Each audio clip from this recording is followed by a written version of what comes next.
Sebanyak 600 personil gabungan dari TNI Angkatan Darat dan pasukan US Army dari Amerika melakukan penerjunan di kawasan latihan tempur Martapura.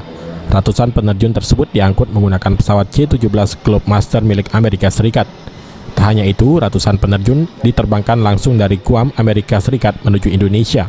Kepala Staf Angkatan Darat Jenderal TNI Andika Perkasa mengatakan, latihan bersama dengan Amerika ini sudah ke-15 kalinya. Namun untuk latihan kali ini merupakan latihan terbesar dan terlengkap. Andika mengungkapkan latihan kali ini melibatkan 3 provinsi yakni Kalimantan, Sulawesi, dan Sumatera Selatan.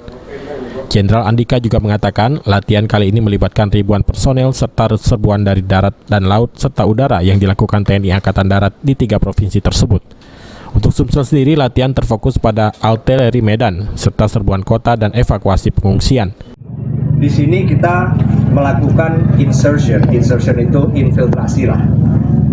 Melalui 2 cara, satu melalui darat dan satu melalui udara.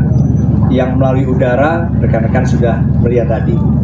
Jadi kita mengirim 103 pasukan dari campuran ya, Batalion 330 Kostrad dengan campuran dari seluruh Kodam yang memiliki kualifikasi lintas udara ke Fort Bragg, Amerika Serikat, itu di pantai timur.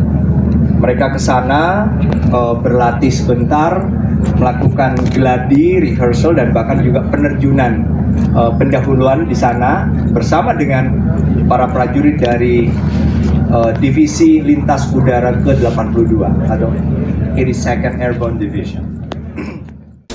Jenderal Andika juga berharap agar TNI dapat mengambil ilmu sebanyak-banyaknya dari tentara Amerika, mengingat latihan ke-15 bersama Amerika ini merupakan latihan terbesar dan tercanggih.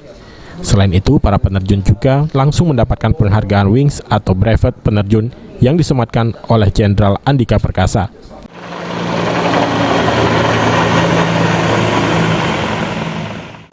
Ari Pranika, PAL TV.